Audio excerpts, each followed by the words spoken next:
Hi, I'm CP101, and this is an update on the Jonny Quest project, and we're going to have to switch gears and do a diorama completely different than what I originally wanted to do. After using this cutting mat that's gridded out and placing everything that I wanted to use, it would require a display base bigger than 8 by 10. Excuse me, and I just don't have that kind of shelf space to make a diorama bigger than 8 by 10. I mean, I could have crammed it all in there and make it a little smaller, but I didn't want to do that. I want it to look good and not look like everything just is crammed, into one lump. So, to make it look good, and to fit on the shelf space I have, I had to completely rethink how I wanted the diorama. So anyway, we made a new one. We're switching gears. The only thing we're going to do is remove the tank. The tank, it just, no matter what I do, it just doesn't look correct, especially on this size base. And this is as big as I can't go any bigger than this. This is roughly 8 by 8. So what I was trying to do is recreate the part of the episode where the robot is making a run for it after he escapes from the warehouse. So instead of doing that, and since I don't have a whole lot of room, I decided to go with when he first breaks out of the warehouse. As you can see here, he's busting through the wall of the warehouse that Race and Dr. Quest put him in. So doing that, I can scale everything way down, and I can continue on, because I didn't want to just abandon the project because I didn't have room for it, because it's one project I've been wanting to do for a while. So we've made the risers out of 1/4 inch dowel rod, square dowel rod, and then the base here is just foam board, and then the warehouse walls is just styrofoam.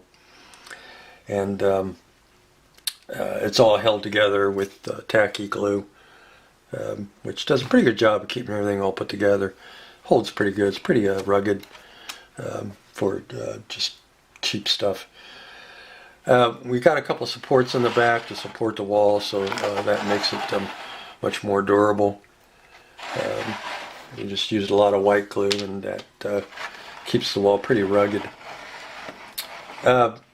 We used some craft wire as rebarb, but I don't like it. It's not big enough in diameter, so I'm going to change that. I have a bigger diameter wire we're going to replace that with. They're just stuck in there for now. I'm going to use this stuff here and replace those with a bigger rebarb or bigger wire. We have some rubble kind of down here, which is just busted up styrofoam, and we'll add some more, make a big pile there, since he just broke out of the warehouse. And what we can probably still use, as you can see here, the guard house and the guard tower, even though they weren't, I don't think they were shown after the spider escaped. They were shown earlier in the episode, but I don't think it was shown when it escaped, but we can still add them. Because I have room, and they're not crammed in there. I think they still look pretty good on there. So this tank here is a 1/144th tank, and I'm using it as a placeholder for the Jeep, because I'm guessing that a 1/72nd Jeep is probably about this size here. So I'm using this tank as a placeholder, and we'll put the Jeep at an angle here. Because in the episode, Race and Dr. Quest was tooling around in a Jeep, so we'll use that. So I have to get the Jeep, but we'll use that Jeep instead of the tank. Basically, the only thing we're omitting is the tank. It just doesn't look right on here, especially on this space. It's too close to the spider and doesn't look right. So anyway, so we'll still have some of the elements. So we'll have the Jeep, of course, the spider, the warehouse. We have the machine gun guys down here. we need a flamethrower guy. Now the kit of Army Men from Revell, they don't have a flamethrower guy. They have the bazooka guy and grenade chucking guys and mortar guys, but they don't have flamethrower guys. So we'll have to modify one of the figures as a flamethrower guy, and I think I can do it because there's one guy in here. Actually, he's on the back here. It's this guy right. Oh, sorry about that. Back it up here. It's this guy right here. We can put tanks on his back and have a line come down to his rifle to turn it into a flamethrower gun and make him a flamethrower guy, so we can modify him. I think it'd be too hard to do. I think we can get that worked out. So we'll have all of our Army guys that was featured in the episode.